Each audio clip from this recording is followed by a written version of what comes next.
Bolsa sobe ou bolsa desce? Quem acompanha o canal Viver de Renda sabe que enquanto o fluxo estrangeiro estiver entrando, a bolsa sobe.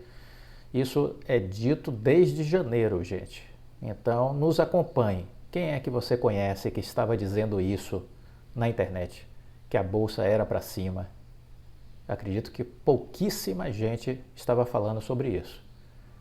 Conhecimento liberta, ignorância aprisiona. Bem-vindo ao canal Viver de Renda. Se inscreva no canal, deixe seu like, compartilhe com os amigos.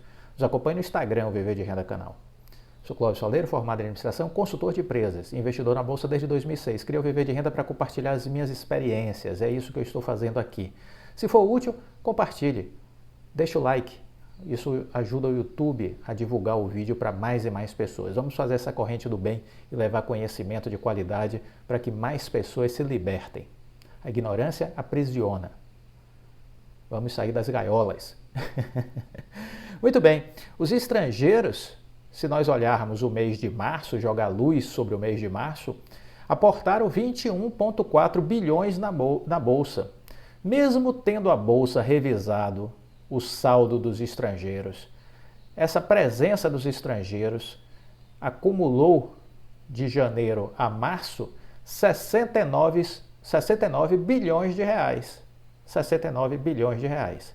Março foi mais um mês volátil para os mercados globais, é verdade, mas se olharmos o contexto geral, mesmo com toda essa volatilidade, o movimento dos estrangeiros seguiu no Brasil sem se abalar, ok?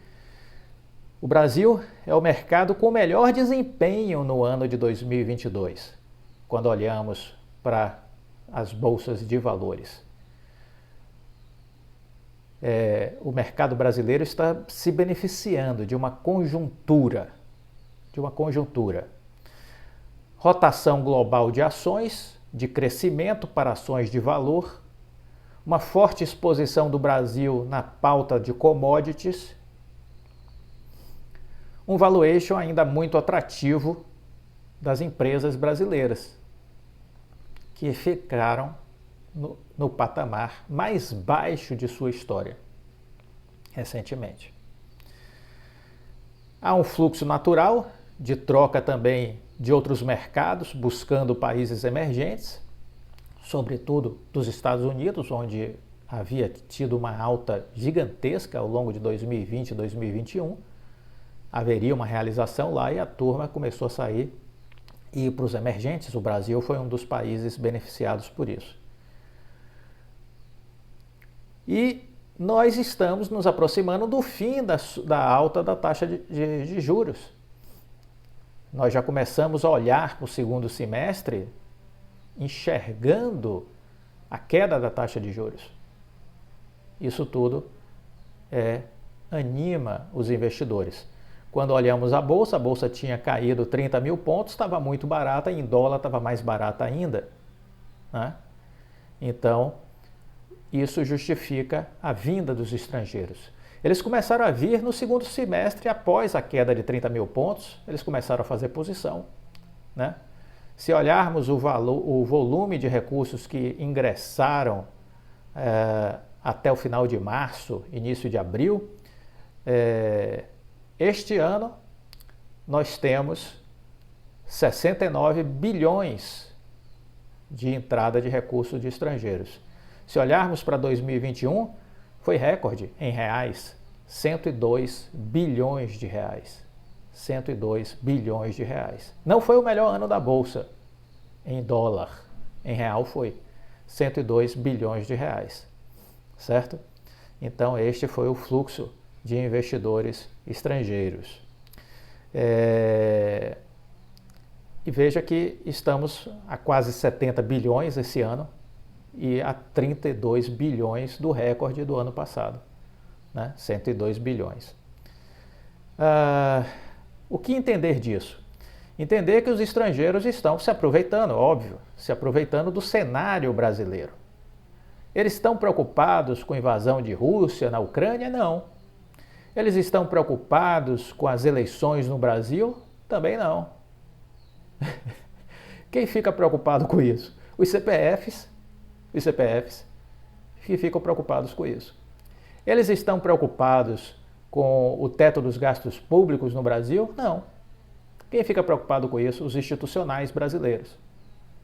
Os bancos, as corretoras, aí ficam preocupados. Por quê, Clóvis? Porque esse estrangeiro está entrando para fazer uma operação de curto prazo. Ele não está fazendo uma operação de longo prazo. Para fazer a operação de longo prazo, aí ele precisa acreditar na melhoria dos indicadores do Brasil. Por hora, ele não está olhando isso. Ele está olhando uma oportunidade de fazer uma operação de alguns meses. Porque o que é curto prazo, Clóvis? Menos de um ano. Porque às vezes aqui no Brasil pensa que curto prazo é um dia, né? O estrangeiro é menos de um ano. Então, ele está fazendo essa operação com esse entendimento. Os fundos de investimento em ações aqui no Brasil estão de forma consistente apresentando fluxo negativo, né? As pessoas vendendo suas ações, saindo dos fundos de investimentos, né? Vendendo suas cotas, saindo dos fundos de investimentos. Esse comportamento tem sido seguido, vamos dizer assim, pelos CPFs, né? Nas ações também. Os fundos de pensão também diminuíram a alocação em ações, juntamente com os fundos de renda variável. Esse é o cenário que a gente está vendo internamente. Mas, por outro lado, vale ainda dizer que os investidores pessoas físicas, mesmo com uma saída da Bolsa, investem mais de 520 bilhões em março de 2022 na Bolsa. Os investidores pessoas físicas investem mais de 520 bilhões na Bolsa em março de 2022. Em relação a fevereiro, houve um acréscimo de pessoas físicas na Bolsa, um crescimento pequeno, 0,2%, e atingiram 520,8 bilhões de reais investidos em março na Bolsa, né?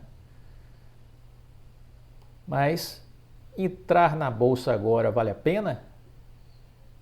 Penso que não. Os investidores estrangeiros movimentam a Bolsa. Quem acompanha o canal Viver de Renda sabe disso, porque eu digo isso desde o início do ano. Olha, preste atenção nos estrangeiros, eles movimentam a Bolsa. Por que eles movimentam a Bolsa? Porque quase que 55% do fluxo de capital que circula na Bolsa de Valores, nas ações brasileiras, é oriundo dos recursos dos investidores estrangeiros. 54,6%. Anote aí, 54,6%. Quer aproximar? 55% do dinheiro que entra nas ações das empresas brasileiras vem dos estrangeiros. E os institucionais, 25,4%. 25%. Bora arredondar. Que a regra de aproximação é a seguinte: acima de 0,5 você joga para 1, abaixo de 0,5 você joga para 0. Regra de aproximação. Então, estamos falando aí de 55% do fluxo de capital vindo dos investidores estrangeiros, 25% dos institucionais. As pessoas físicas, 15,5%. As pessoas físicas, 15,5%. Então, essa é a distribuição da participação dos investidores na Bolsa. Pessoa física movimenta a Bolsa? Não. Institucional movimenta a Bolsa? Pode ser se o estrangeiro estiver fora. Mas quem movimenta a Bolsa mesmo? Os estrangeiros. São eles que movimentam, para cima e para baixo. Se a gente entender isso, a gente começa a entender a dinâmica do mercado financeiro, e isso é muito importante. Entender a dinâmica do mercado financeiro. Muito importante. Quais foram as ações, quais foram os setores que mais se destacaram no quarto trimestre? Você sabe? Deixe-me puxar aqui um relatório que eu baixei, que tem algumas informações interessantes. Só um instante.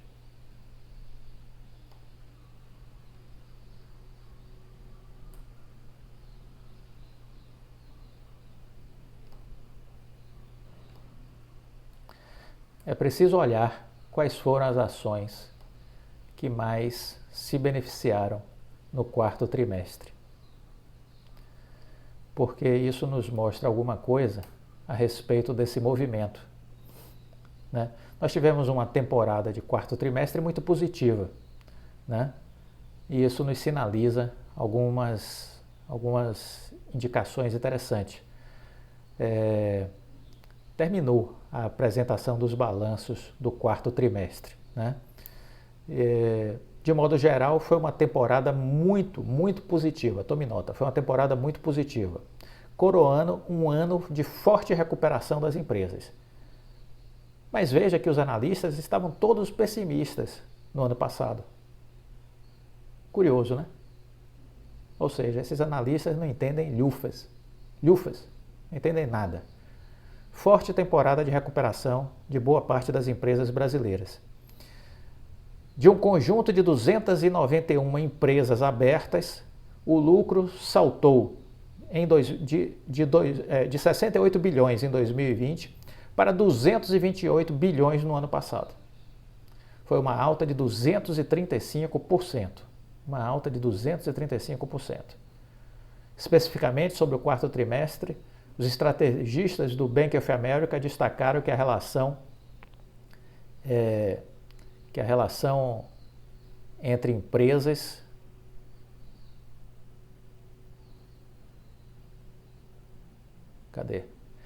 que a relação entre empresas que bateram as suas projeções, as que decepcionaram o mercado, foi de 1,7 vezes, tendo surpresas positivas e um aumento do otimismo sobre o Brasil, né, por conta de suas empresas de commodities.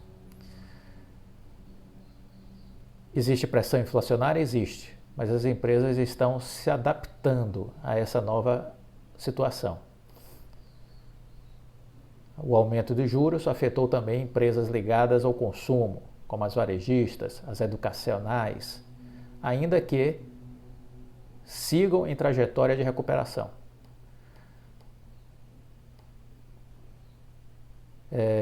46% das empresas superaram as expectativas dos analistas, o que não é muito difícil. 46% das empresas superaram as expectativas dos analistas. 21% foram em linha com as expectativas do mercado e 34% vieram abaixo das expectativas do mercado, né? Os setores que se destacaram: papel e celulose, educação, transporte e logística, mineração e siderurgia, agro, alimentos e bebidas, todos reportaram EBITDA acima das expectativas do mercado. Do lado negativo de destaques, a maioria ficou por conta das empresas do setor elétrico, que desapontaram as expectativas dos analistas, das corretoras e dos bancos. O segmento de commodities segue forte, previsão muito positiva para o ano de 2022.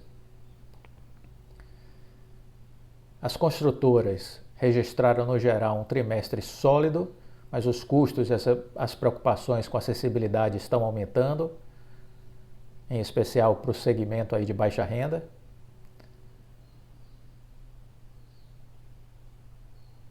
E o Bank of America também informa que nos Estados Unidos as ações de crescimento, como varejistas e empresas de tecnologia, foram deixadas de lado nos últimos meses, ainda que haja uma recuperação recente sendo percebida.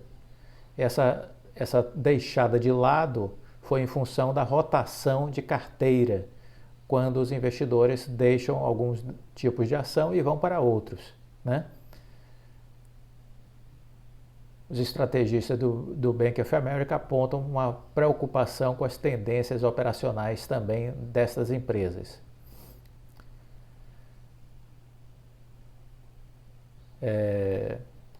Então temos aí um pouco do desenho, né? Com relação ao consumo, né, ainda se mantém uma expectativa negativa com relação às empresas do varejo aqui no Brasil, mas elas tiveram resultados surpreendentemente positivos, dizem os analistas, né? Que foram escutados. Se destacaram por uma estrutura eficiente de controle de custos, de corte de custos, disciplina financeira, né? E aí fica aquela pergunta, né? Se você não comprar agora na baixa essas empresas de varejo, vai comprar quando? Quando estiverem lá em cima? Né? Um conhecido que faz mentoria comigo me disse, quando a Magazine Luiza caiu a R$ 5, 4,80 e pouco, ele disse, eu comprei como se não houvesse amanhã, porque se eu não comprar agora, eu vou comprar quando? Quando estiver a 10, a 14 reais? Não é? É exatamente isso. Você aproveita esses momentos de forte correção para fazer posição. Precisamos entender essa lógica. Essa é uma lógica que a gente precisa aprender, né? A gente precisa aprender. Bom, uma informação importante sobre a Oi. A Oi anunciou a recompra de 3,7 bilhões na sua dívida. Isso é muito importante. A Oi anunciou uma recompra de 3,7 bilhões na sua dívida. É uma dívida que estaria vencendo em 2026 e a Oi resolveu antecipar o pagamento por conta de aproveitar o valor do dólar atualmente, não é? Então a Oi resolveu antecipar. E vai antecipar esse pagamento de que forma, Clóvis? Com o dinheiro que vai receber agora da venda da Oi Imóvel, né? Está marcado agora para o dia 20 de abril o recebimento destes recursos, muito provavelmente, né? Então, com isso, ela já amortiza o pagamento aí de 3,7 bilhões de reais. Falaremos mais disso em um próximo vídeo. Gostou do nosso vídeo de hoje? Deixa o like, compartilhe com os amigos. Fique com Deus e até a próxima. Tchau!